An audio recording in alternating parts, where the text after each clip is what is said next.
Well, hello everyone. Buenas tardes, buenos días, buenas noches a todos. My name is Lucia Cuba, and I will be facilitating, moderating this conversation, the second of last of today. We're convening in this session to talk and exchange about immigration, anti-eugenics, and the arts, and the role the arts play within this movement. We have 5 amazing presentations and presenters, and each one will share for around 10 to 11 minutes. Towards the end, we will come back as a whole panel to answer to some questions from the audience as well. If you have any questions, you are more than welcome to address those in the chat, and we will look into those as we complete the presentations for today. I would like to thank the organizers and everyone as well for attending and inviting you folks as well to join us in the last session too, as we will be sharing some final notes of yesterday's and today's sessions. To start this session today, we will hear from Neelam Raina. Dr. Neelam's current research focuses on how Muslim women in other conflict zones cope and their needs of income generation in unstable environments with limited skills and resources, and the questions whether vocational training could impact their ability to generate income through culturally relevant activities. We'll hear more about Dr. Neelam on the presentation titled Narratives of Negativity in the Age of Information, A View from the Margins. And please, Dr. Neelam, the session is yours. Thank you so much. I shall just wait for my slide to come on, and in the meantime, I'll introduce myself. I'm an economic anthropologist who works in post-conflict settings only.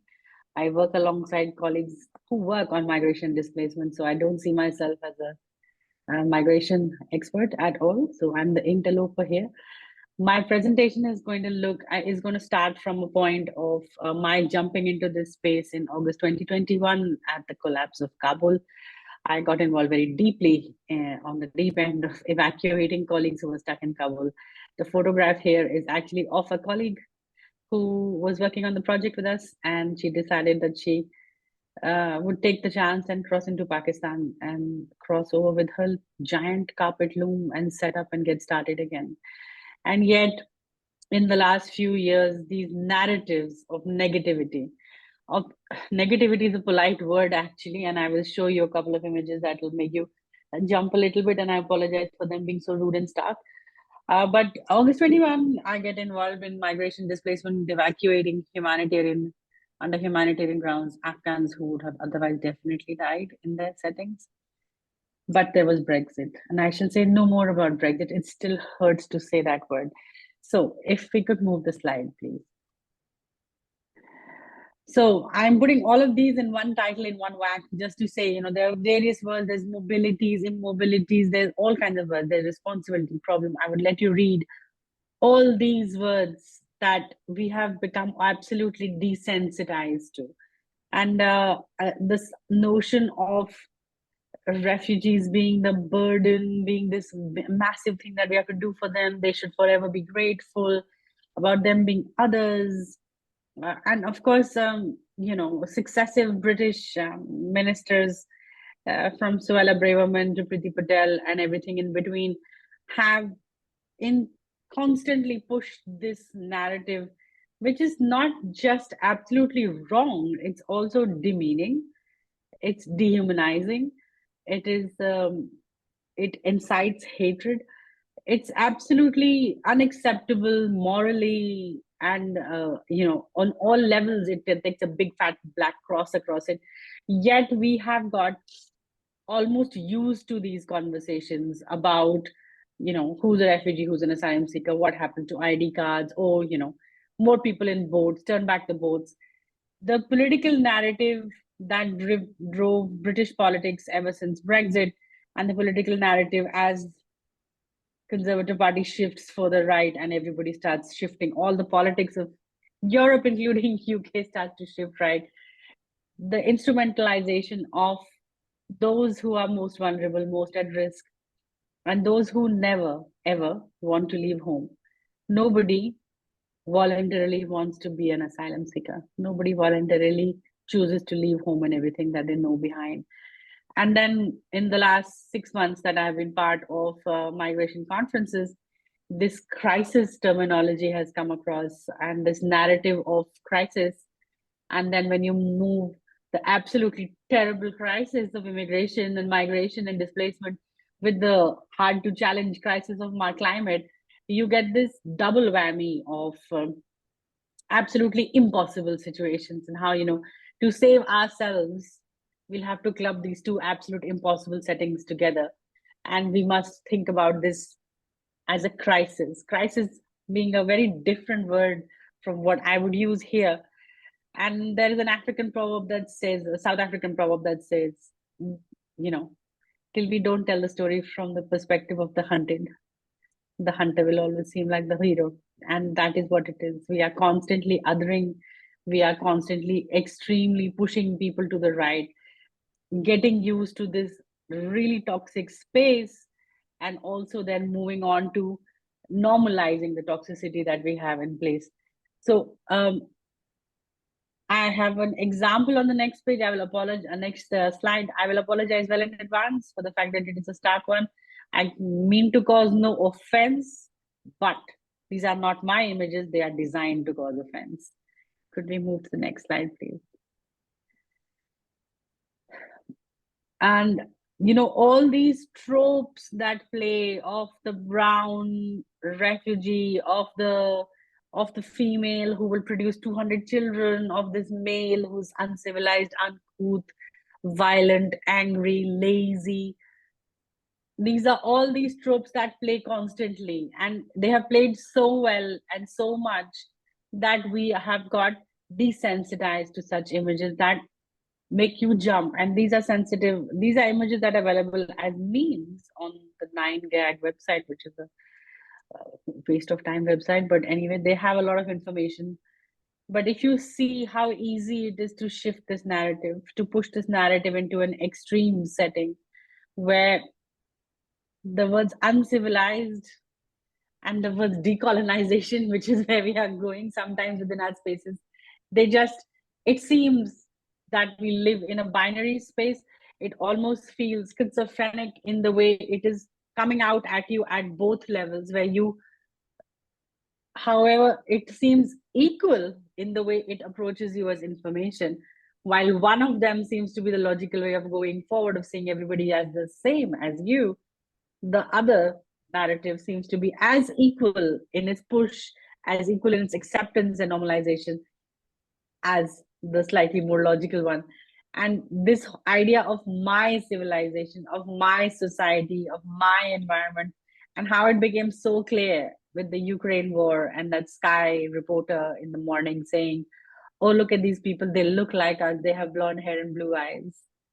That was just like a red flag, absolutely shining through that one sentence spoken by one reporter on a news program of a big channel. That kind of brought it all home. And that it is possible to go so far, 9 o'clock in the morning, comparing your race to those who are being bombed, is absolutely fine to speak about, but absolutely fine to speak about in terms of course, they deserve our help, they look like us. And there are all these tropes that have played inside Europe as well, racist tropes that were there, Southern Europeans, the Mediterranean. There were lots of these that play out. They don't seem to erase themselves or correct themselves.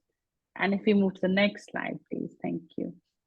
These are all narratives of negativity that are easy to push, trendy to be aware of, simplistic. They oversimplify a very complex narrative that should be in its place. They are herd friendly, and I will compare everybody who believes in this ideology of the burden and the swarm of refugees to sheep. It's herd friendly, it's political party fodder, it feeds into the hands of all the newspapers that subscribe to this kind of narrative.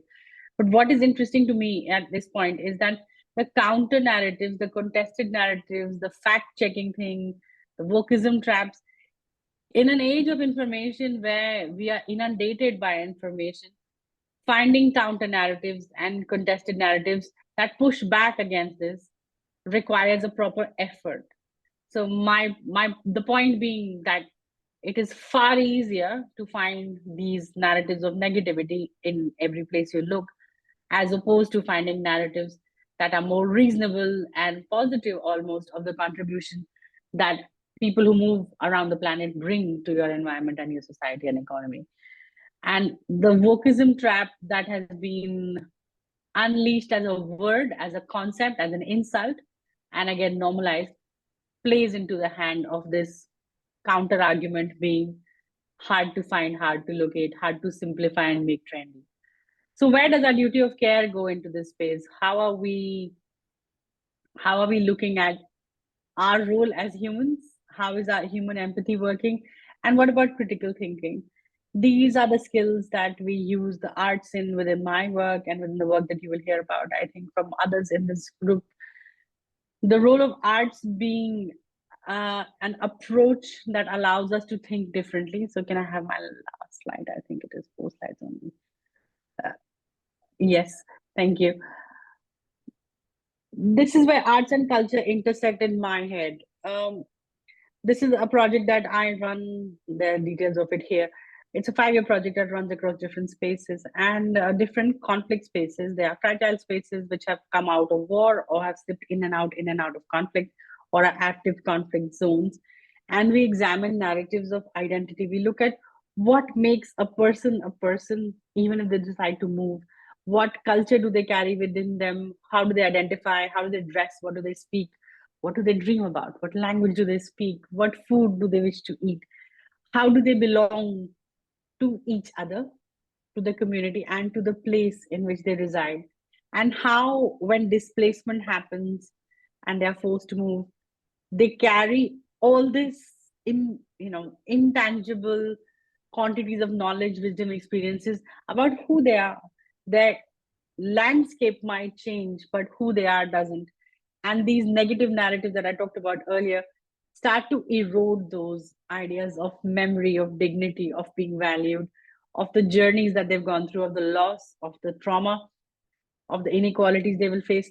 And so my own work has looked at how arts and humanities contributes to pushing back on these toxic narratives from an individual's perspective. I work specifically with women who make embroideries, and in the context of Afghanistan, also carpets, and how these women who have moved around the world, as well as the refugees who I work with in India, who are internally displaced people, how do these people attach themselves to the arts and cultural practices that define them as a way of staying sane, as a way of keeping their head up, as a way of holding their dignity together, as a way of building hope and ambition. Engaging with arts in these spaces with people who are on the move or cultures that are on the move is very important, that we recognize this intersection of art. And I don't mean art as fine art, I mean art as creative practices of every kind. So I would like to put this out to the panelists who are following me in this panel, and look at how arts and humanities push back on toxic narratives that we've got used to. Thank you very much. Thank you very much, Niran. We are going to follow up with the presentation by Richard Alexander Liu, who was born in San Diego, California, and raised in San Diego and Tijuana. Richard grew up in a biracial family, which was spiritually and intellectually guided by both an anti-colonialist Chinese father and a culturally affirming Mexican mother. His artwork has been published and or cited in various newspapers, magazines, catalogs, electronic media, and over 30 scholarly books. Richard will be presenting today the recovering Memphis, looking back at pre-insurrection work while recalculating amid post-insurrection era in the Southern United States. Thank you, Richard, and please, the space is yours. Yeah, thank you, conference organizers, for the invitation. And it's an honor to be a part of this incredibly talented group of artists, scholars, and activists. I was born in San Diego, but I grew up, as mentioned in my bio, grew up in both sides of the border and between San Diego and Tijuana. And my father was a paper son and grew up in both in China, in his village in Canton, China, and also in the Mississippi Delta. So he's part of the Delta Chinese. And he would be shuttled back and forth between China and Mississippi because of the Jim Crow laws during the 30s and others, and other times as well in the South. And also, and I learned a lot about his travel because of how the Chinese Exclusion Act would document all of his movements. And my mother grew up in Panuco, Sinaloa, in Mexico, and she grew up in poverty in a small mining town in the mountains, in the eastern mountains of Sinaloa, and traveled up to Tijuana when she was about 14 years old with only a second grade education.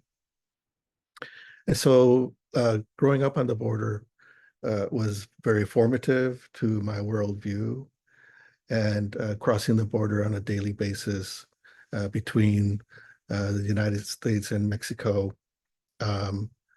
was incredibly formative to my ideology, being constantly questioned, my identity and my legitimacy being questioned on a daily basis by the border guards.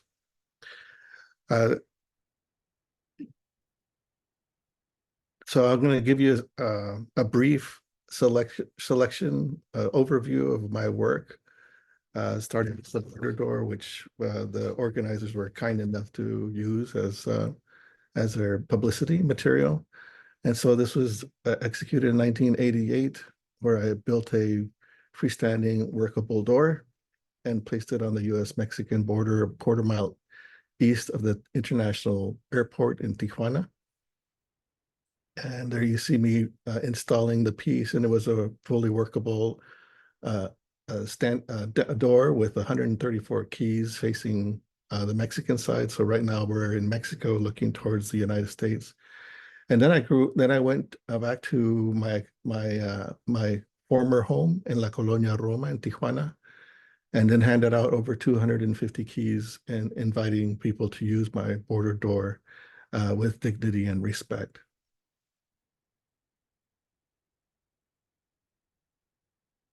I became a member of the Border Art Workshop in 1990, and did more border work as well. So these are some of the performances that I co-wrote with other members of the border. And you could see that the Border Patrol was some of our greatest fans. They would always show up to our performances and observe. And so these are images from our performances. We would go into a site, ask permission to use the site from the people that were already there. And then we would ask them to participate with us in these border performances. And those few slides that you saw were, eventually part of the Venice Biennale in 1990 in the Aperto section. This is a piece that we did in 1990 where we drove the entire length of the U.S.-Mexican border, and we fabricated large steel staples, excuse me, and we would use a sledgehammer starting at the mouth of the river of the Rio Bravo on the east coast in the Gulf of Mexico. And we would use these staples to physically suture our two countries back together again, thinking about Gloria Anzaldua's work in regards to the La herida abierta, the open wound that exists between our two countries. So you can see here that the staples themselves manifested themselves in different sorts of ways. Here we created a box that would float on the river, and the staple would be there encased in this box. But also all these community members, we were on the radio in Laredo, and invited members of the community to come and join us. And so people would write letters, would sign the box, would put packages of cigarettes, etc., bubble gum, and as gifts for those that may encounter this floating suture. And another performance that we would do is called the border tug of war. You can see, as you see right now, with we had wrestler masks made with the American flag on one side and the Mexican flag on the other side, and we also made these masks for the migra masks, or the immigration officers masks. And here you can see one of our other staples, where we would pull down the fence and staple put our staple pushing the fence down. And also we would at times transplant plants from one country to the other. And this is towards the end. This is back in California. So we sealed the border in a sense from one end to the other. We probably placed about over 30 staples at every town, almost every town along the US-Mexican border. And now we're back in the Pacific Ocean with our closing ceremony.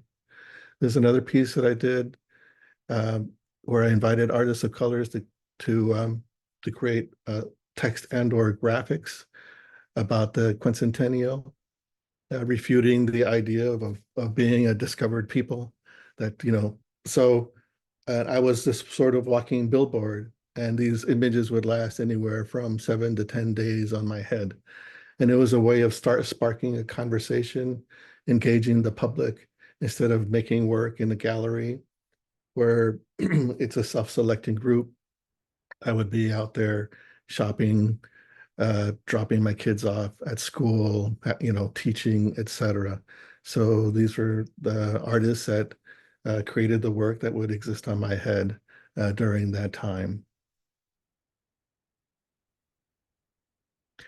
And so very interested in creating counter narratives to pushing back against the white patriarchal straight Christian identity that has such a powerful force and is a counter narrative to our democratic experiment.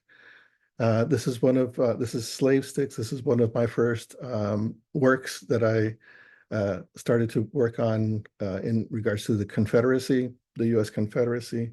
I went to graduate school in Clemson University, and Clemson University was the former home of John C. Calhoun, which was the 7th vice president of the United States, and was a pro-slavery politician. And so my good dear friend Robert Spencer and I created this piece, and where we went to the slave cemetery in Clemson, South Carolina, brought back sticks from that slave cemetery, and then led a pilgrimage to the John C. Calhoun home, and placed all these sticks in each portal of the building, reminding them of who created their wealth, and the history of enslaved people that's been completely erased by these monuments.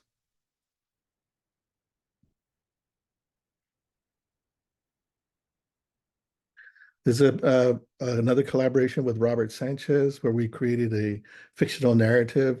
So our premise was, what if white people were extinct? And then this is in the future, and that we're these two Chicano anthropologists, that Chicanos became the dominant culture. And so we would use our anthropological skills, and we were called Los Antropolocos, or the crazy anthropologists. And we would go around and looking for white artifacts using our dig team, which are a bunch of graduate students from our university. And so we would find all these artifacts. And of course, this is all a parody, right? And so we would try to ascribe meaning to these artifacts, like who is this person? Was this person a god to white culture? Or we would find all these white mummies and unearth them and put them on display. So it was really a critique, an institutional critique in regards to representation and reversing those ideas. And so we were wrong. White people weren't extinct. They were just driven to the bush. So here we are looking for white people, and then we find them. We were lured out by an audio listening device, because the theory was that they loved country western music. So we would play country western music out in the woods and put a plate of glazed donuts and lured them out from their hiding. And there they are stealing our radio device. And then we started to chase them until we captured them. And then we put them on tour. So this is in line with the Victorian era, where they would display people of color and dehumanizing them. And so all we're doing is replacing the people in power in regards to who has the power to define, has the and reversing those roles. This is the piece that we were mentioning, the Recovering Memphis. So this is in Memphis, Tennessee, and this is the former Forest Park, which he was a Confederate general. And so and so this park existed, not any longer, but this park existed since 1904, and the Confederate statue was taken down about 4 years ago. And this piece was done in 2009. And so this equestrian statue of the Confederate general, to me, was this utility that pumped out this racist, backwards ideology 24 hours a day, 7 days a week, 365 days a year, supported by the public.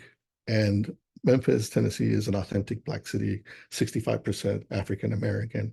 And so that was mind-boggling that the power structure was, forcing all these people to support this crazy ideology. So I did this piece where I built these boxes. And if you were to sit in front of the equestrian statue, the statue would disappear and you would see a new image, a counter image that I invited 6 residents from Memphis to tell counter stories, counter narratives. And so these would go on. So there would be singing involved, and while people would be building these boxes and this pyramid, and then silence when people would come up and tell their stories. So see, these are the different images in front of the equestrian statue and the different people that would come and tell their stories. And this last image is what would the park look like without the statue?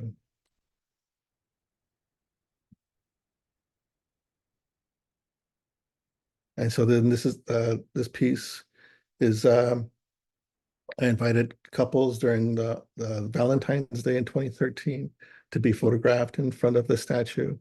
The piece is called Courageous Love, and invited interracial couples, LGBTQA couples, all couples, any couple, to come and show their bravery, their courageous love against these symbols of hate.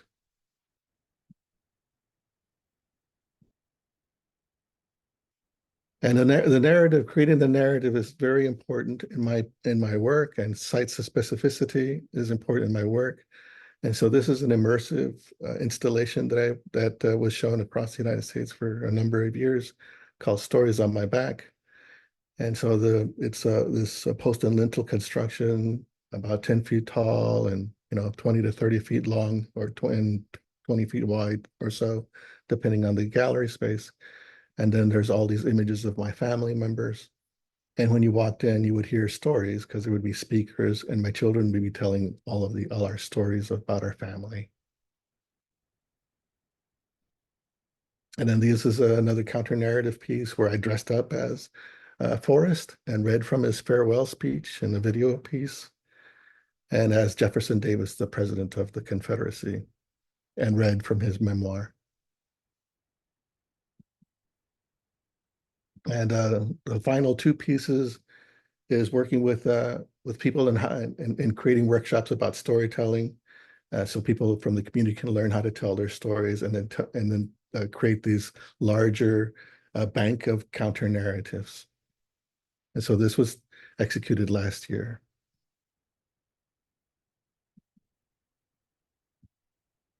And then the Border Sutures Revisited. So this is a show that's actually going on right now in San Diego at the Centro Cultural de la Raza. So those are video monitors that showing the video performances that we did back in 1990, photographs, text. And then this last work is a graphic novel that I'm working on about stories about my family. Sorry for going so fast. And that's all. Thank you. Thank you so much, Richard, as well. I'm also taking notes in each presentation, and I would love to invite everyone towards the end for a follow-up conversation. I appreciate your presentation as well, and I would like to remind participants, attendees that can ask questions as well using the chat, and we'll go through those towards the end of all presentations, if that's okay. I would like to now invite to present, hi Liz, Liz Hingley, an artist and anthropologist born and raised in Birmingham, UK, city and home of over 180 nationalities. Her interdisciplinary practice blends photography, sculpture, and workshop processes to illuminate systems of belonging and belief that shape societies around the world. Liz will be sharing about the same project, visualizing mobile belonging in material ways. Liz, the space is yours. Great. Thank you for that. And it is really wonderful to be part of this panel on this immense event over these 2 days, and very delighted to be in this very stimulating space. So thank you for the first two presentations. I look forward to the next. As a kind introduction has been made, my background is in anthropology and photography, and I weave them together in many playful ways.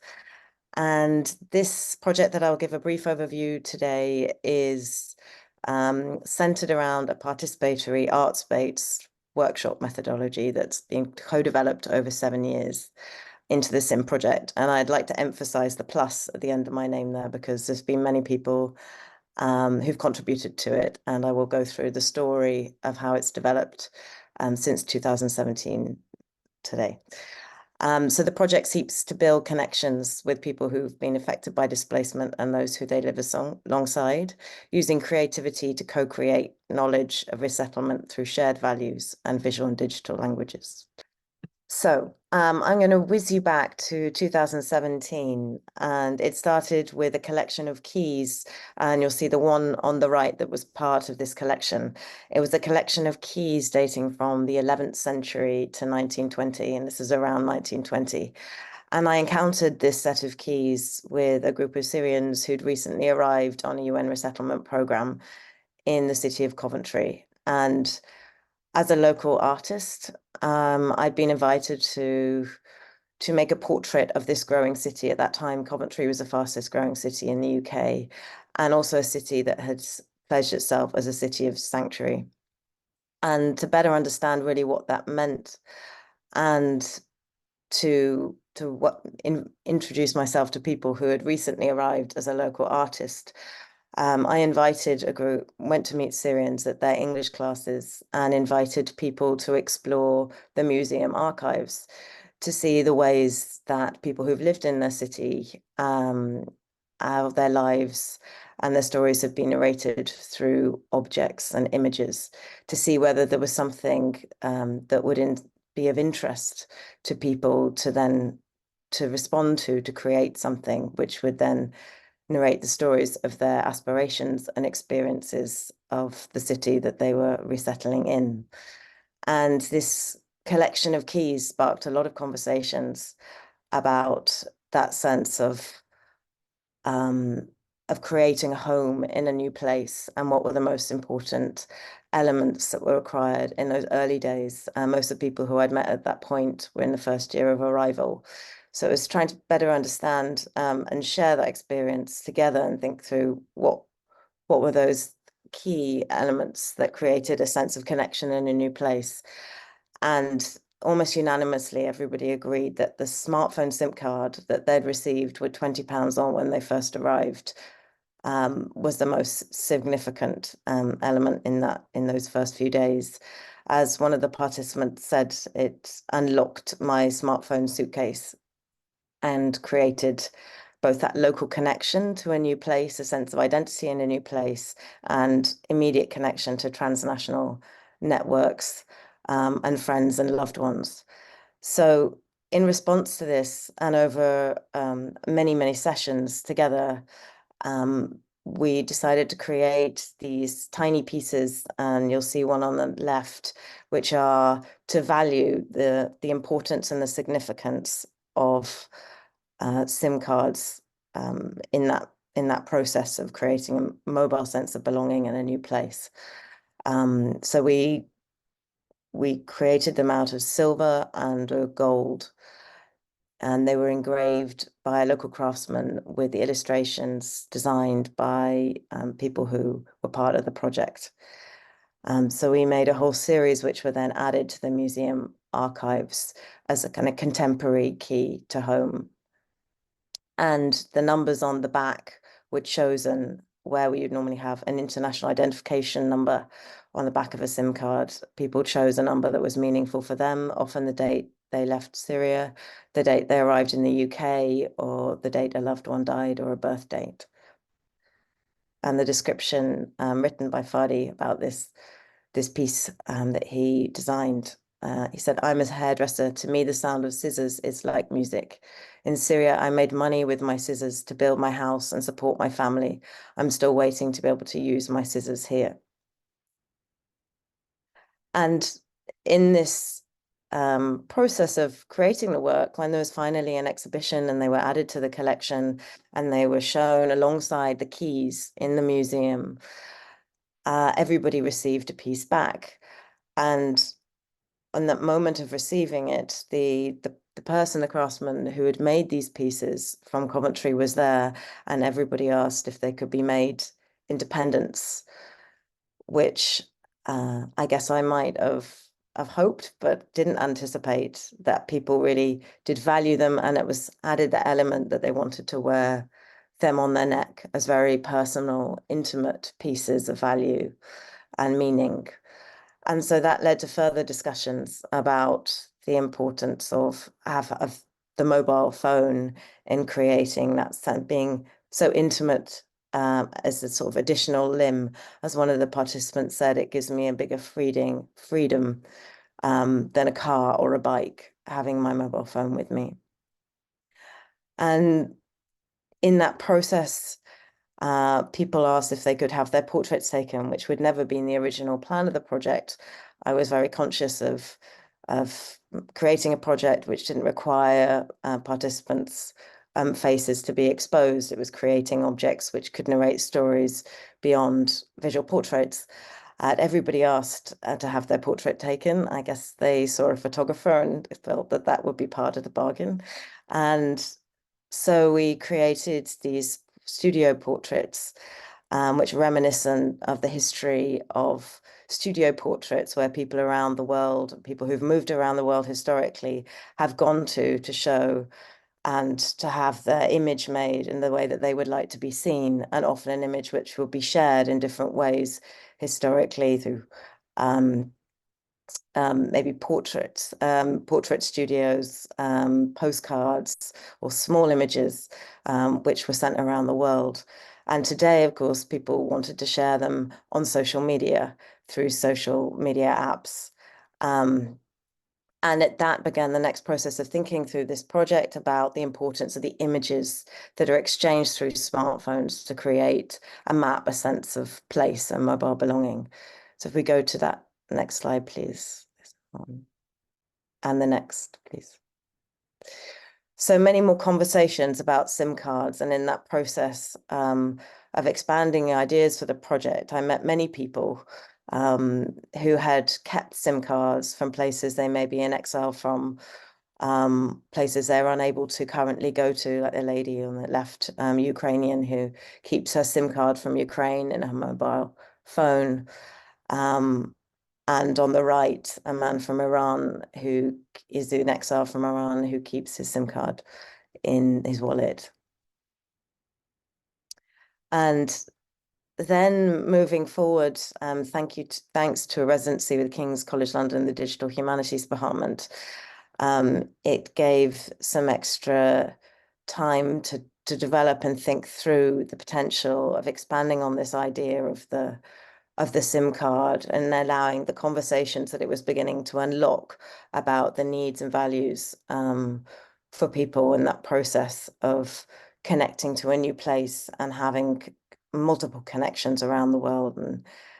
And this pandemic hit, and this is my pandemic picture. And we were all propelled into a sense of extreme isolation and connecting through screens, both our personal and our public lives. And there was a rise of the screenshot of people marking this strange time, taking screenshots of families and groups. I'm sure we all remember these little grids of faces when we get-togethers, or on a phone, on a WhatsApp call, taking a picture. So I became very interested in the screenshot and the filtering that the screenshot shows of the phone and the way that the phones and our digital devices filter our communications. So we go to the next screen. And in that process, a new methodology developed with people who I began to meet mainly from Afghanistan at that time, who were recently arriving to London. And the process of the workshop, I'll just run you through it now, and how it's now gone to 7 different countries, and I was recently in Texas with the project. And every place it goes, it develops in new ways that the people I meet. But there are some key elements and which continue and grow. And this is one of them. This is a very early map that was part of the first workshop, and this map then toured and become very heavy with these precious lines.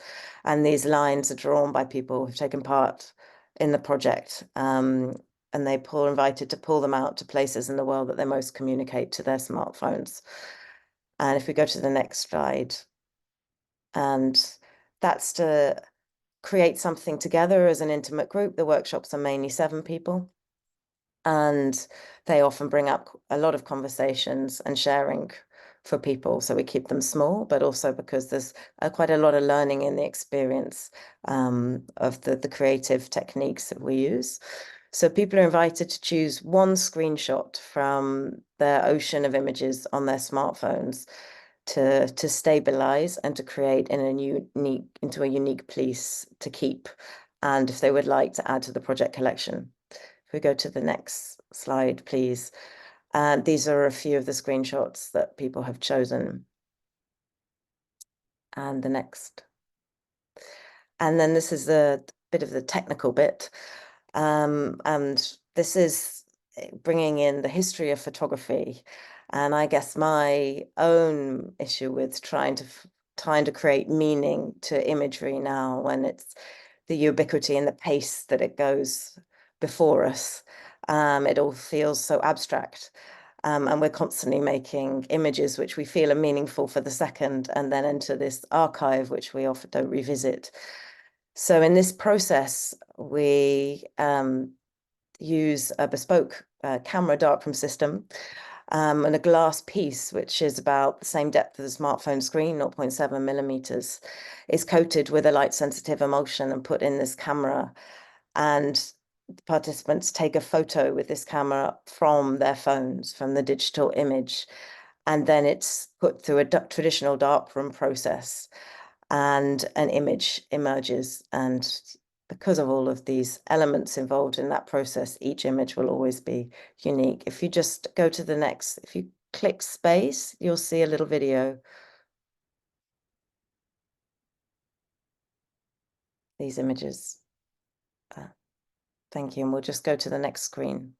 So I just want to show that the whole project is very portable. So it's both an installation, collection, and the production of the workshops at the same time. This was all in a box that was carried to Texas recently, and some of the images that were made there on the right, if you go to the next. And in this recent updated workshops, people are invited to hammer a number on the back and polish a frame, which then holds the glass piece. If we go to the next, please. And the portrait studio was recently brought back by popular demand because after introducing the project at the beginning of the workshops, a lot of participants asked if they could have their portrait taken. So that's become part of the workshops again. And after that process, which is often over 2 workshops where people receive their piece back, it's in that moment that their portraits are taken. And if we go to the next slide, please. And there are many, many elements and developments happening with this project right now. Unfortunately, there's not the time and space to talk about that here, but there's a website, if we go to the next slide, if anybody's interested to look at more. Thank you. Thank you so much, Liz. We'll be sharing as well some links for participants towards the end of the session. Thank you so much for your presentation. I would like to invite Dr. Francesco Mazzarella, a senior lecturer in fashion and design for social change, teaching in a number of courses across London School of Fashion, especially in the MA in Fashion Futures. Dr. Mazzarella will facilitate a conversation about refugees as creative change makers, crafting shifting identities through fashion and textiles. Okay, hi everyone. Thanks for having me here today. And I will talk about refugees as creative change makers and the process of crafting shifting identities through fashion and textiles. Okay, so before going into the detail of my work, I actually wanted to acknowledge my positionality, how I come into this type of work. I'm a design researcher, educator, and activist, but actually I like using a definition that one of the refugees participating in my project said about myself and my work. She said that my work is all about planting seeds of hope and change, especially when I work with marginalized communities. And in this picture, you can see myself holding a textile autobiography, which looks like a patchwork of the different cultures that I have absorbed in the different countries in which I've lived in my migration journey, in my search of better education and employment opportunities. And although I admit I'm not a refugee, I didn't have to flee from war or persecution, and I acknowledge also that I now have built a position of power and privilege at London College of Fashion, but I do use my role as a facilitator and activist to create opportunities for other people to craft their life journeys. So in my talk, I will focus on the Decolonizing Fashion and Textiles project that was funded by the Arts and Humanities Research Council and started in September 2022 for 2 years, and working with a wide range, with a big team. Here there are only listed the core team members, but also a wide range of partners, including community arts organizations, UNHCR, the V&A Museum, and also 3 local authorities in the East London boroughs of Newham, Tower Hamlets, and Waltham Forest. Next. And in the next slide, or actually going to YouTube, you can watch a short trailer of the main, of the first film we produced.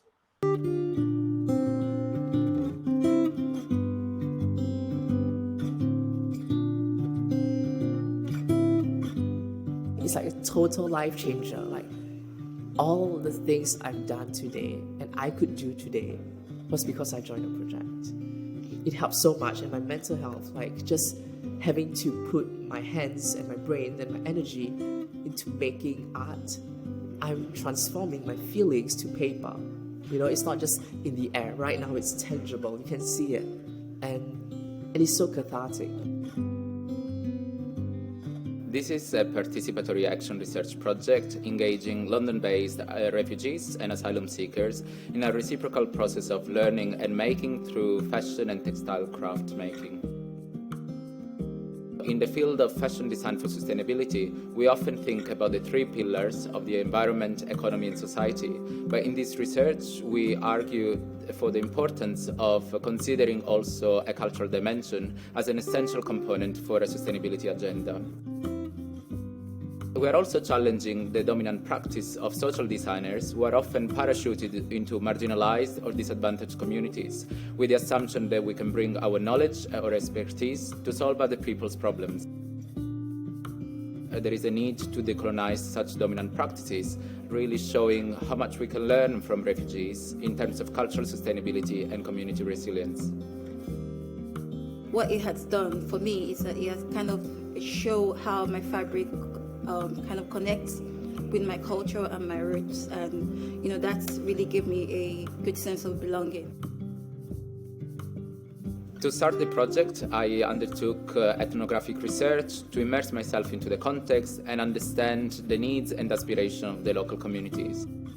We also conducted photo voice workshops that meant giving cameras to the participants for them to capture the world through their own eyes. And they were also producing individual and collective collages to really express their identity and their culture. We used photography to help them to tell their own story in short in the beginning and to get to know each other. We've done street photography to start to have a sense of place. With the camera, you can see more. After that, we conducted storytelling sessions where we invited participants to bring textiles, clothes, objects that are meaningful to them and they felt they best represent their identity, stories of migration, and community life. We then facilitated a series of co-creation workshops in which each participant created textile autobiographies, really using textile craft techniques to express their identity, stories of migration, and culture. The main outcome I got from this project was to have the knowledge of other communities' background, their culture, but mainly how we use art and creativity to produce some of the great textiles and also design that represents different culture. We also facilitated a mapping workshop that allowed people to position themselves within the place where they're based now, but also threading connections between different people and places as a way to fulfill your needs and aspiration, but also to start to build a support network and foster community resilience. During Refugee Week, we have hired 3 refugee participants for them to facilitate drop-in activities for the local residents coming to Bow Arts. The skills that I'm using to facilitate now was learned from the workshop. So it's a great honor to actually come back to give back what I got from the workshop. We then also collectively framed a vision for a sustainable future. We're reflecting on our personal values, the values shared within the group, and then we framed a vision for what a more compassionate future could look like. And we then transferred this text, these manifestos, in textile banners. So we are using the textile banners in a public action which is aimed at protecting children's freedom to play and protecting them from detention. The participants will read out in a public space the manifesto that they wrote to together contribute to shaping a more compassionate future. And finally, through a series of roundtable discussions involving policymakers, refugee organizations, fashion industry professionals, we will outline recommendations for positive policy change to overcome some of the barriers that refugees face.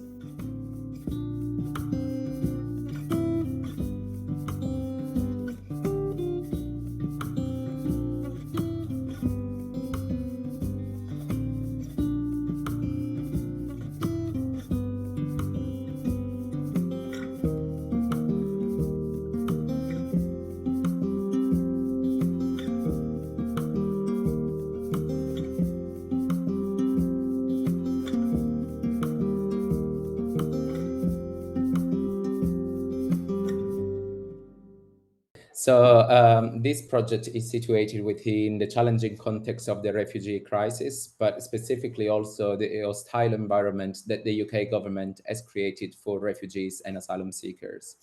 In this project, we also want to shift to challenge the cultural appropriation practices undertaken by fashion brands, who often do not get consent, do not credit, or do not compensate the cultural minorities from which this textile heritage originates. And we advocate in this project for the need to consider culture as an essential component of our sustainability agenda. And we also want to contribute to decolonizing dominant design practices of designers being parachuted into marginalized communities. So throughout this project, we started with ethnography to get a sense of the place, map out the needs and aspirations of the community. We've also worked with we adopted photo voice, so giving cameras to the participants for them to capture the world through their own eyes. We had storytelling sessions, lots of making workshops, like mapping, a bit like Liz was sharing, but also a series of fashion and design making workshops. And finally, also a series of roundtable discussions to outline recommendations for policy change. The outputs produced so far include a wide range of creative outputs, including textile autobiographies, maps, banners that have been used in a public action, a fashion collection, but also other outputs for students, like project briefs, academic publications, as well as the film that you have seen. And we're also working on the second film, the final exhibition that will take place at the Barbican in July, and a final symposium and other outputs. And so far, we have engaged with over 40 participants who have left their countries, including India, Pakistan, Sudan, Singapore, China, for very different reasons. But based on feedback, the participants have really valued the project as a safe space for expressing themselves through fashion and textiles, to amplify their voice, their agency, and shift prevailing narratives around refugees. The participants have also learned new technical and soft skills, as well as enhanced their self-confidence, and also built meaningful connections with the community, and start to build a support network that can contribute to community resilience. In this project, we are interested in constantly shifting roles. So, for instance, we have hired some of the participants to become facilitators of workshops shared with other members of the community. Some participants have also progressed into more technical fashion design courses, are participating in policy meetings.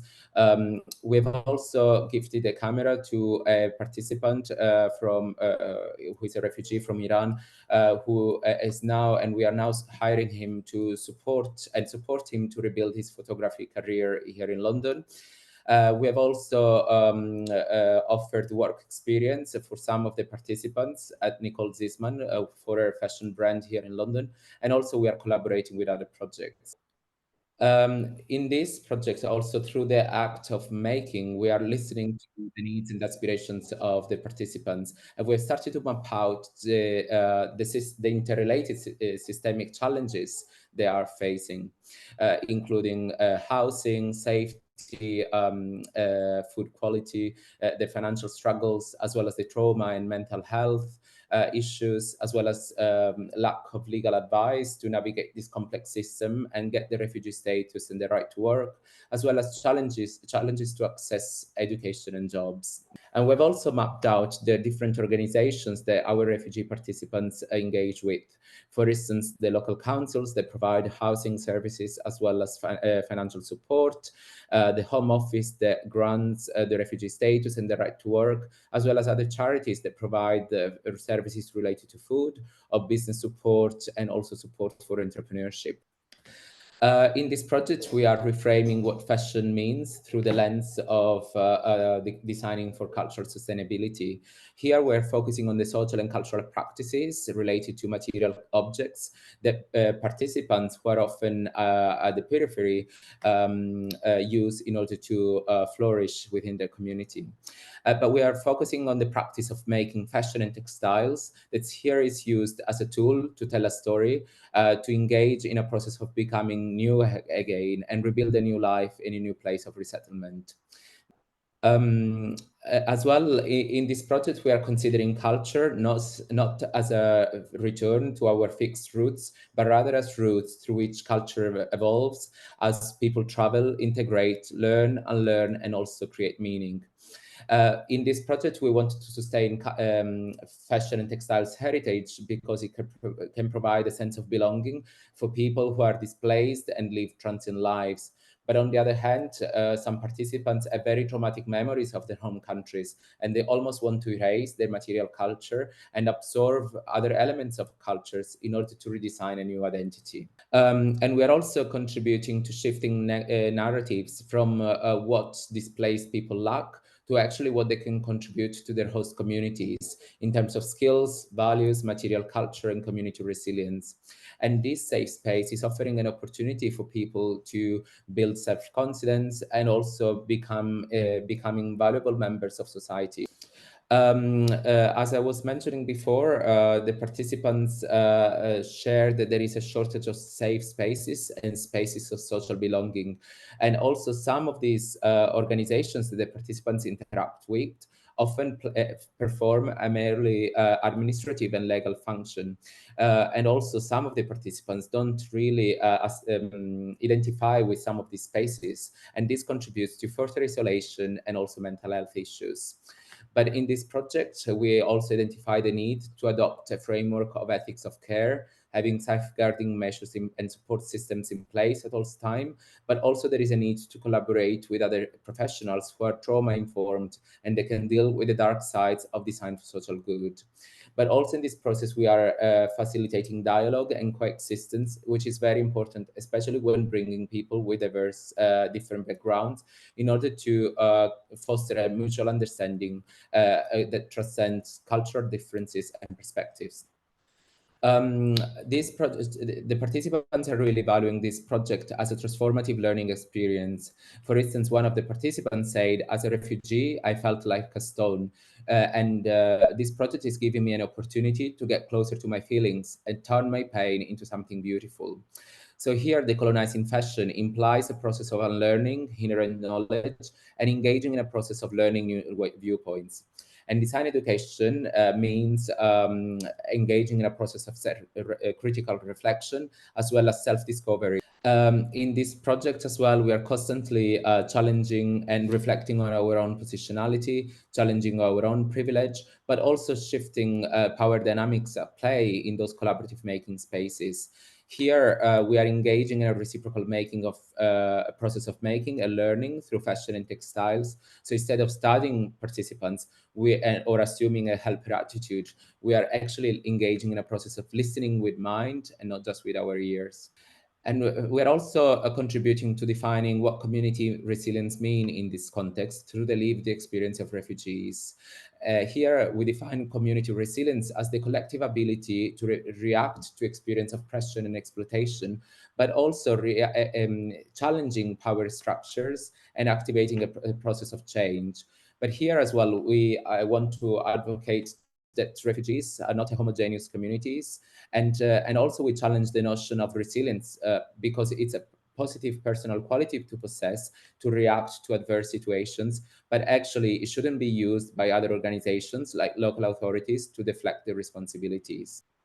And finally, to conclude, I'd like to end with a quote from Helen Story, who said that we cannot save other people and we should never imagine we can. Instead, we can fine-tune into reality as it presents itself and let it determine what needs expression, making, changing, inventing, or let it be together.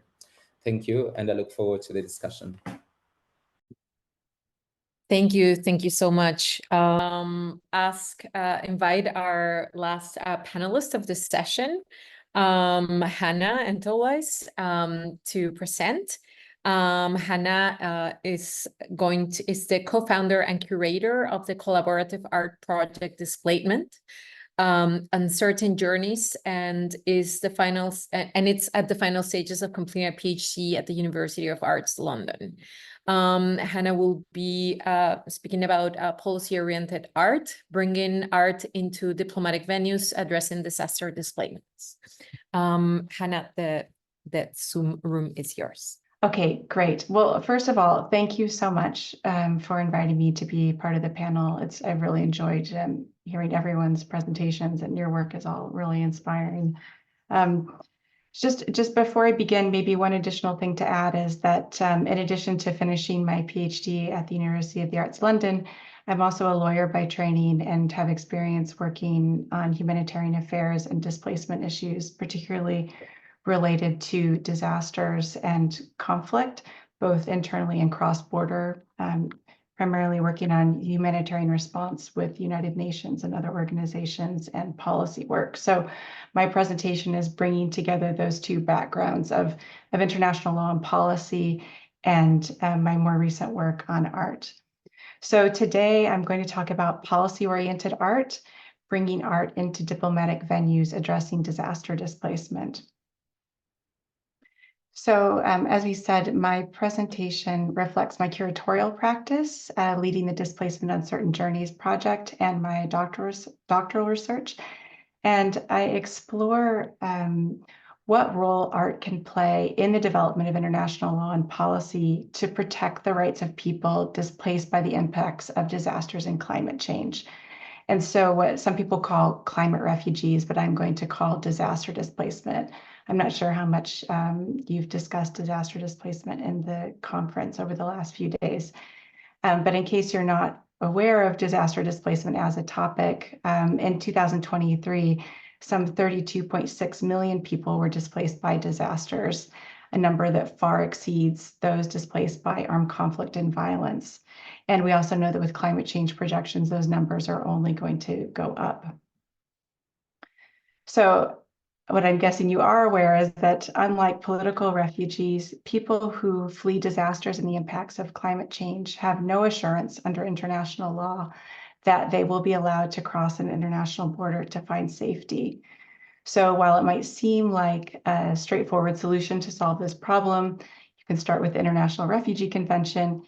In fact, taking action and addressing through international law the disaster displacement requires both preventing displacement, responding to displacement, and finding durable solutions to disaster displacement, and implicates numerous areas of international law and policy, as you can see here. So it's a complex area in terms of how do you address that gap in international law.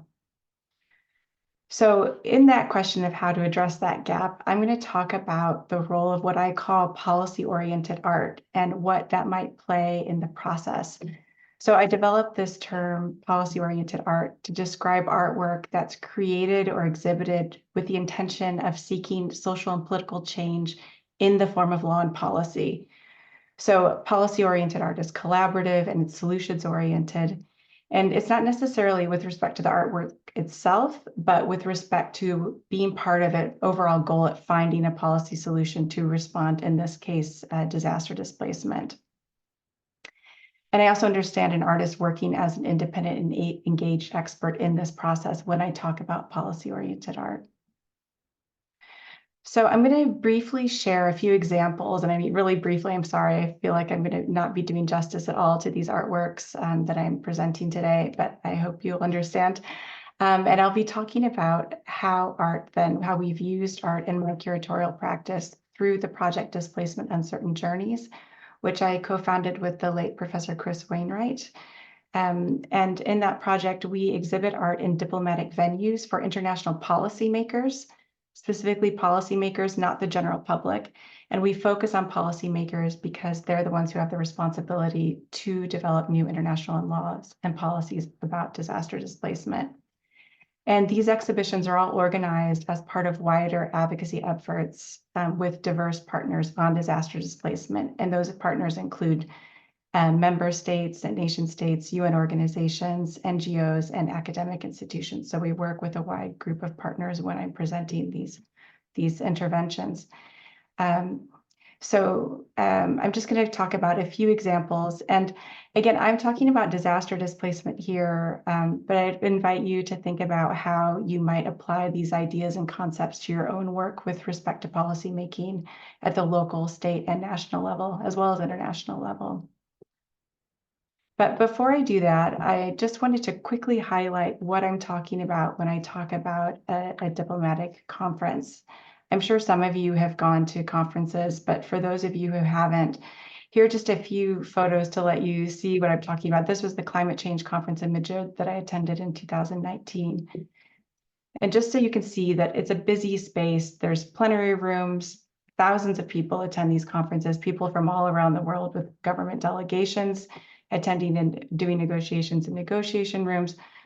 But there's also a wide number of side events and different activities organized by other delegates, NGOs, UN organizations to talk about other issues. So it's a lot of activity, a lot of things are going on.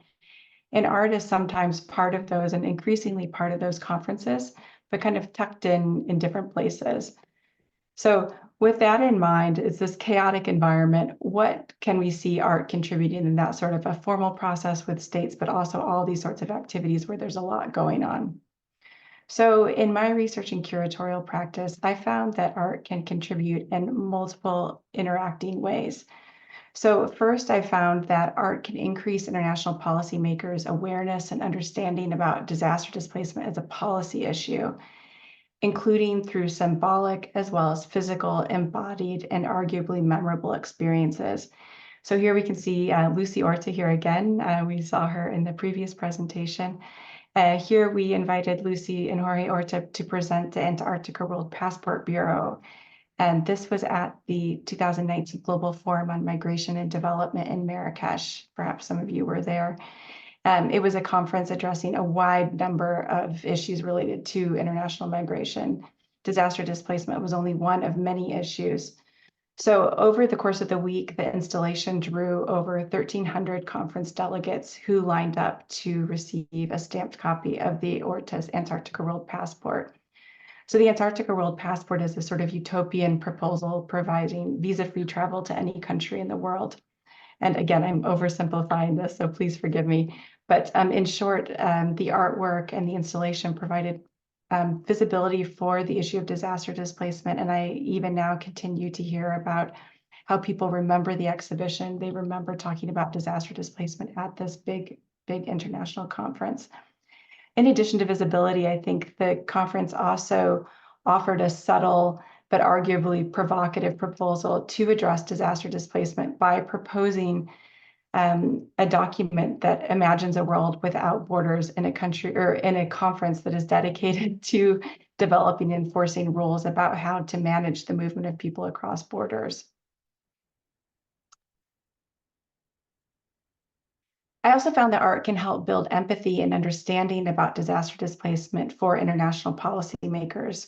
So this work here that I'm going to present, it was developed in part in the context of the COP25 in Madrid in conversation with delegates at the French Pavilion. And it was presented in the context also in an official side event at the COP. And it's a film by Lena Dobrovolska and Theo Orman-Skiping of a speculative film called You Never Know, One Day You Too Might Become a Refugee. And what this film does is it flips the script of a mainstream narrative about so-called climate refugees to tell the story of a white middle-class family fleeing the global north following a climate-related disaster, trying to seek asylum in the global south. So in this story, diplomats from high-income countries might see themselves in the story, forcing them to reconsider the protection and assistance needs of disaster-displaced people. I think these are also some of the similar themes that we saw in Richard's work in terms of changing the narrative of how we traditionally or might traditionally understand what it means to be displaced by disasters and climate change. And it's this hope that this understanding can contribute to policymakers' efforts to develop new laws and policies that respond to this complexity. I also found that art can inspire individual and collective ideational commitment to addressing disaster displacement. Again, it's a lot. Trying to develop new international laws and policies takes a really long time. It's years and years in the making. I've been working on disaster displacement since 2005 and the Indian Ocean tsunami. So we're almost 20 years later. So sometimes there's the need for collective and working together. And so in this piece, I think in terms of inspiring commitment, I wanted to just highlight Soren Dahlgaard's The Inflatable Island. This was a piece that the artist created based on his experience of living with his family in the Maldives and talking about concerns about climate justice and the role of, or the impact of sea level rise on small island states.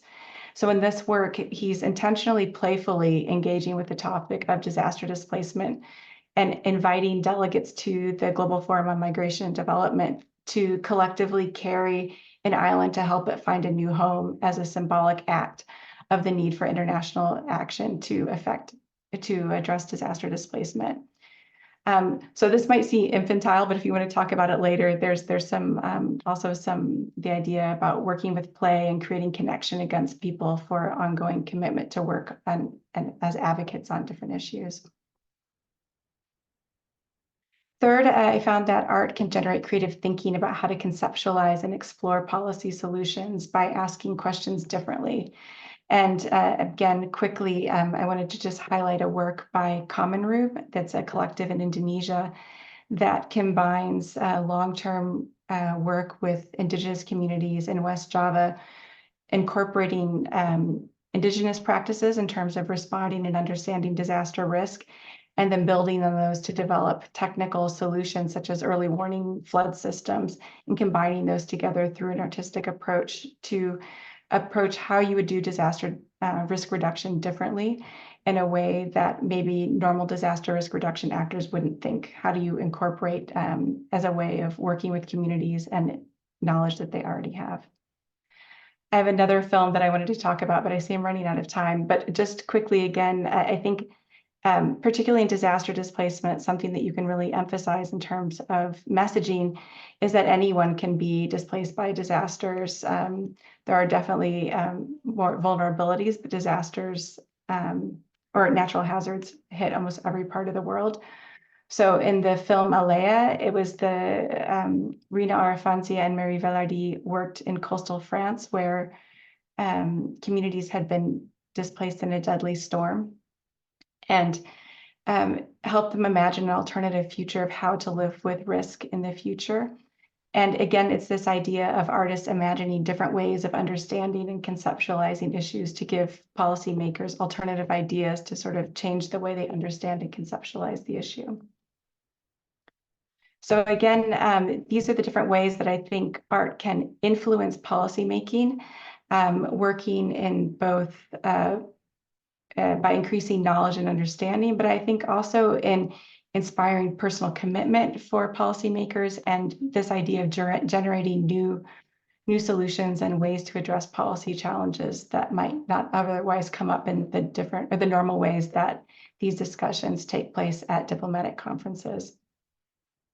And just one last point that I wanted to highlight is that I think policy-oriented art, a big role in making or helping something become part of these international policy conversations is the role of curating. And just to highlight here that diplomats aren't at conferences to view art, and often I find that they see art as decoration or entertainment. So you need to have curatorial framing to create a structure that gives policymakers and diplomats the time and space to see and understand why these artworks are relevant to the policy discussions that they're having. And so a curator can help with that framing by working in partnership with other states, UN entities, and NGOs that they're working with on their advocacy issue for a specific conference.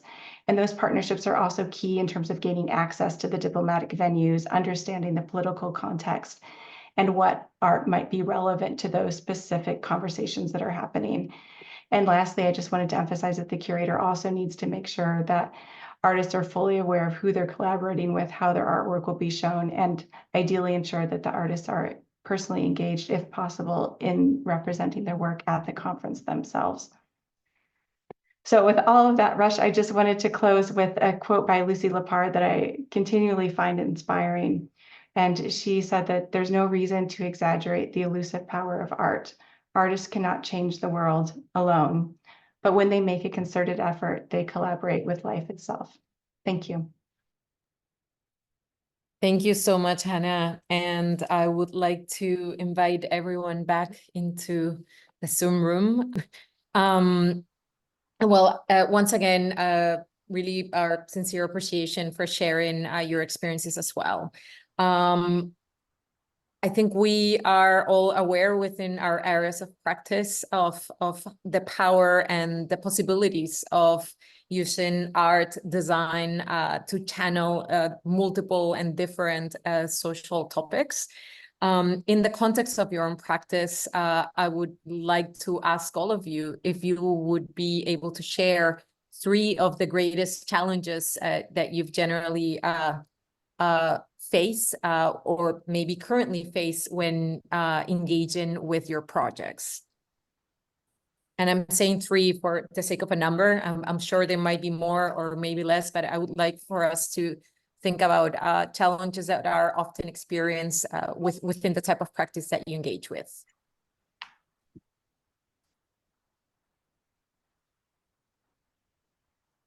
I don't know if anyone in particular wants to. You want to jump in? Okay, thank you.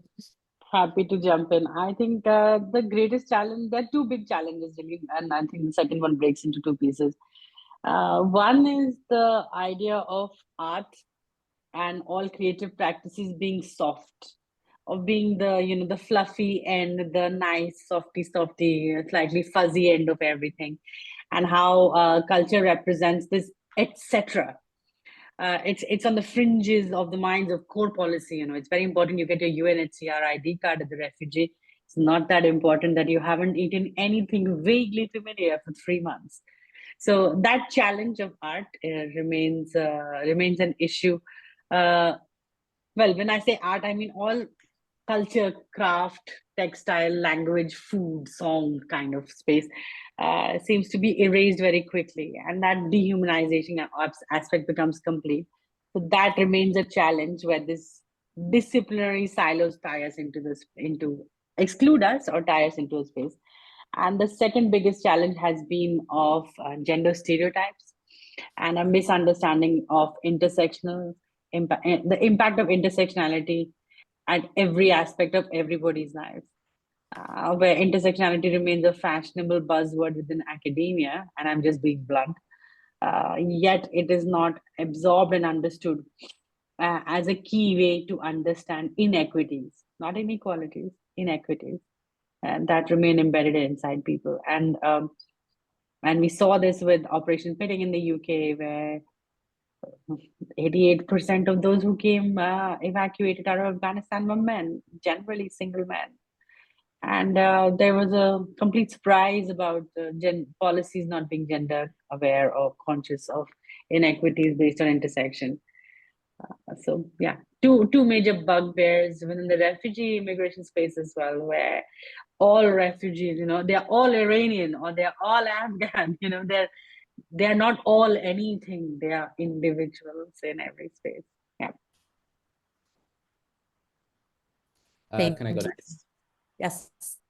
Okay, well, maybe one of the big challenges for me is finding suitable methods to measure impact, as well going beyond, of course, beyond economic impact, but also considering the social and cultural impact, and as well finding the right language to articulate the social change we create.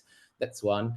Maybe another one would be about ethics as well. It's very difficult to deal with the level of trauma, and also the need to collaborate with other professionals to tackle these social issues. And as well, also in working as an academic, it takes a long time for the ethics approval, for the ethics forms to be approved, but actually the lives of our participants, we work in context of emergency that are at odds with these processes.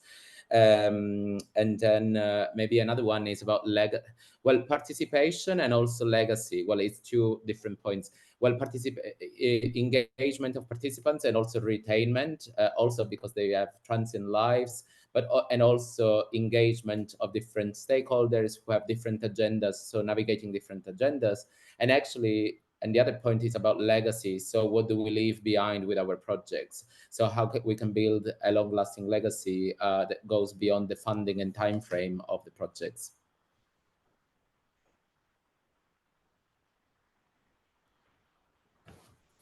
Thank you so much.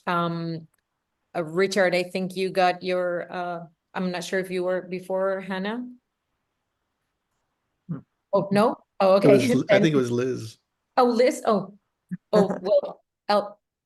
We kind of look alike.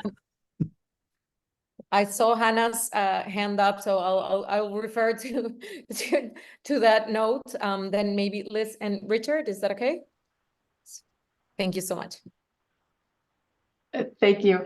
I mean, I think for me, the number one challenge is just money, trying to get money, because again, I'm often working with humanitarian budgets of governments, and so they find it hard to justify spending money on art when we could be buying tents and doing other things. So I think that's just that's a big challenge for me. But I think the other challenge links to what Raina was saying, sorry, about access and legitimacy in terms of, one, how do we actually insert art into a complicated venue, like a venue like that with an agenda? So, and then linked to that is legitimacy in terms of, why is the art there? Is it just entertainment? What is the real value of art to these diplomatic conversations? And that's something where I think, again, I didn't get a chance to present it, but actually one of my more recent proud moments are actually where I'm able to have artists sitting on side event panels alongside diplomats, alongside technical experts, where they're presenting their art practice. And I say that because they're presenting their art practice as an expert on the practice, not talking about art. So that's the distinction. So you can have artists in international diplomatic forums talking about art, but this is artists talking about displacement and their work related to displacement. And I think I've just found that space is opening up for that. The more and more I show the work. So I didn't show, again, it was too fast, but increasingly I find that we are able to get artists on panels, speaking as experts, talking about their practice, and that's seen as relevant to the discussions. But it's taken years of negotiating and getting people to understand what it is we're talking about, that we're not just talking about a painting. So those are my challenges, but also that there's hope there, that I see a change and an openness. Thank you. Liz? Thank you. I might touch on a similar things. Sure, we also about funding as well, because similarly, I'm working often with NGOs and charities, and even many arts institutions, even like the V&A. There's a lack of funding and resources, and often people are very overstretched with time, and I'm very sensitive to that. So I think that's often a big challenge. And then also the big question about the responsibility of what's shared with you and how to share stories in creative, innovative ways. And I think that's a constant process. And then some about archiving, and I didn't get on to speak about this, but a lot of the work is about revisiting archives and contributing new ways of thinking about archiving stories of migration, and revisiting impacting archives historically and politically in the past by valuing contemporary digital practices. And so that's something which I'm still juggling with, and how in the future we can think through archiving more the intimate and individual digital practices today. Thank you. Richard? Yes. And thank you all for, your wonderful presentations that were incredibly illuminating. I think fear of retaliation is one. Paralysis because of all this disinformation that's occurring, and isolation, which I think the paralysis contributes to, and especially when I think about, and this is, I don't mean to, in regards to what's occurring in the U.S. South and in other states with a hyper-conservative movement that's incredibly authoritarian. There are legislations that have been passed that will punish you for speaking your mind or teaching in the wrong way or teaching the incorrect content. Where I've seen a lot of my colleagues in the academy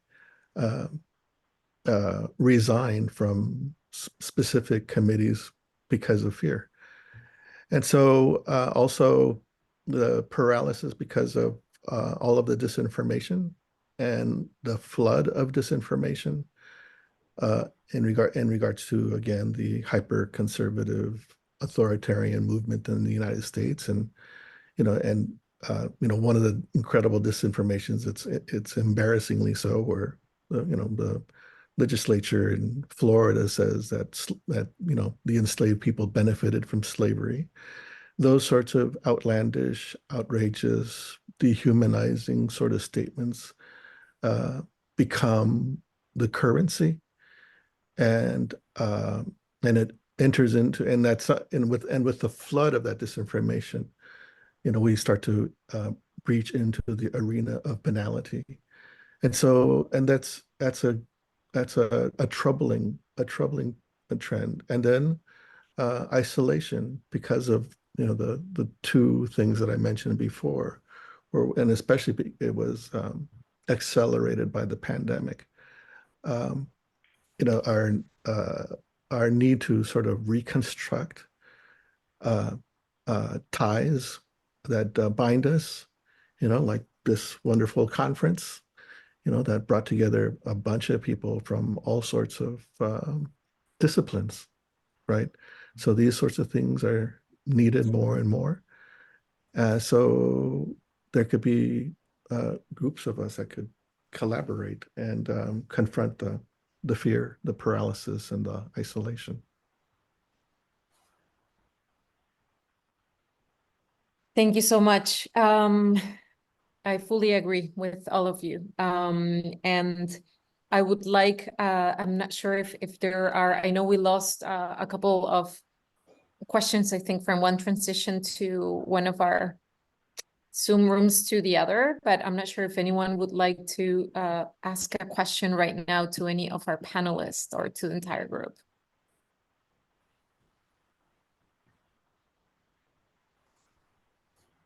So there's an open question here for anyone who would like to answer it. In armed conflicts fomented across borders abroad between peoples, should we call out our war, and war policy makers as instrumentalizing the emotion of eugenics ideology in order to wage war? Can the current wars occurring in 2024 be challenged as a form of eugenics? Who can call out militarism as policy of eugenics today?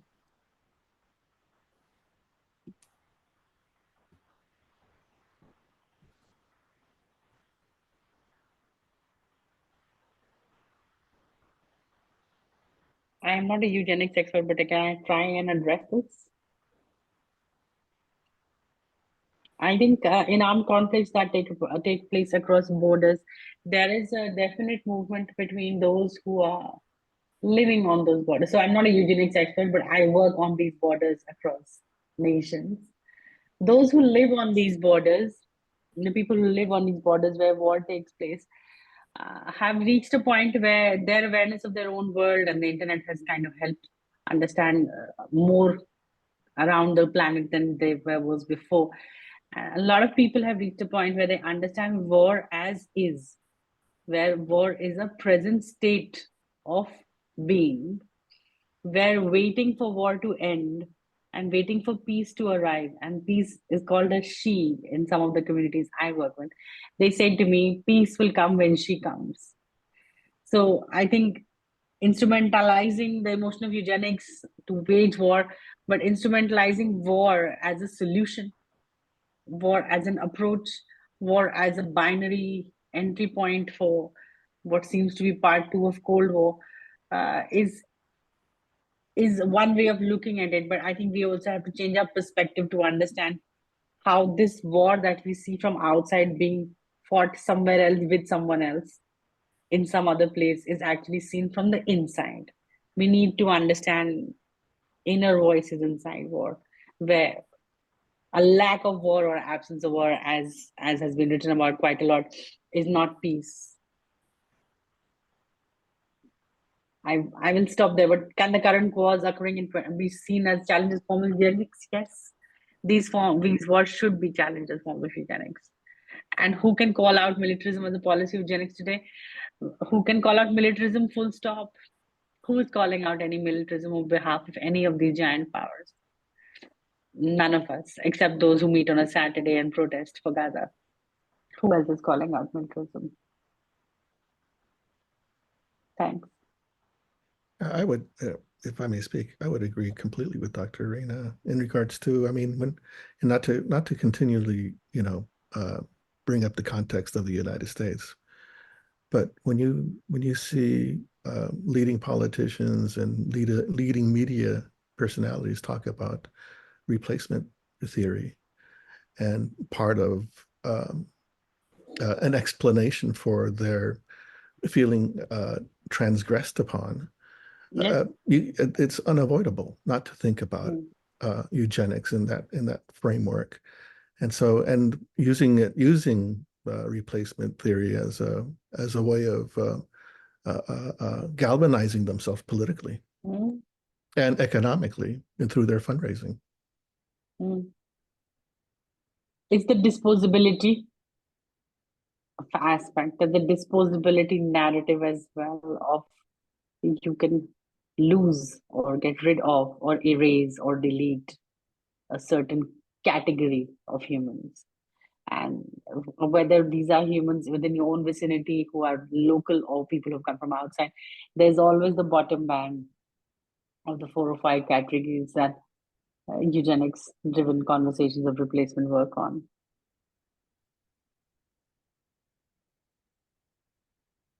There's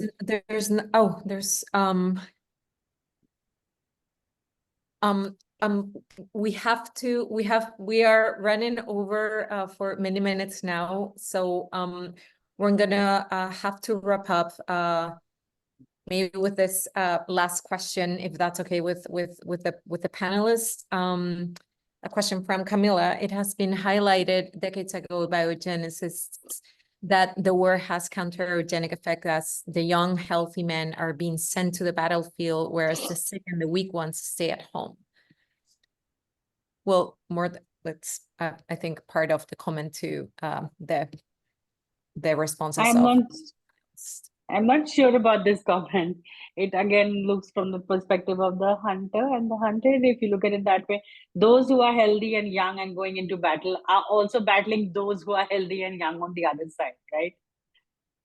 All people who are part of battle are seen as healthy and young, but those that they stay behind, and then they are the sick and the weak who they will interact with, those also get part of battle as collateral. So I don't know. It needs to be, the argument has to be pulled through to the end. And that is supposing that war is equally proportionate in regards to power. And so when we're witnessing Gaza, I mean, that's completely asymmetrical in regards to the illustration of military might and dispensing military power. Yeah, I agree about the point being eugenic, as the classification of those who go into battle and those who don't. But if you look at what happened in Ukraine, those who went into battle were anybody male. And I don't think young and healthy was a category. It switched very quickly to gender stereotypes of all men.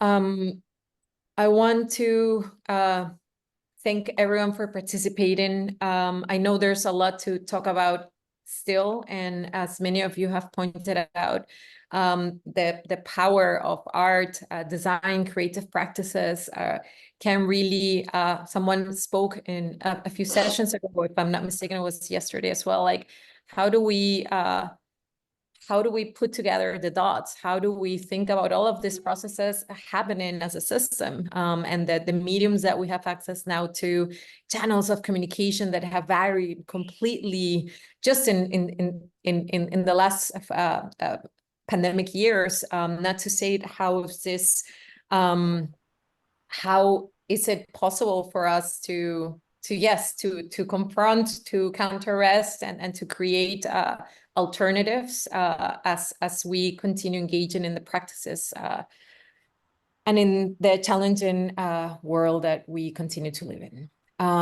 We want to thank everyone for sharing today. I apologize for the short 10-minute notice. We were a ton of people in this group, and we encounter a few technical challenges as well, but we invite you folks to stay connected and to access the recordings as well after, and to reach out to the panelists as well from today's session and yesterday's sessions, as well as the information will be available on the website for the symposium. And thank you again, Benedict, for bringing us all together, and see you everyone. Take care. Thank you.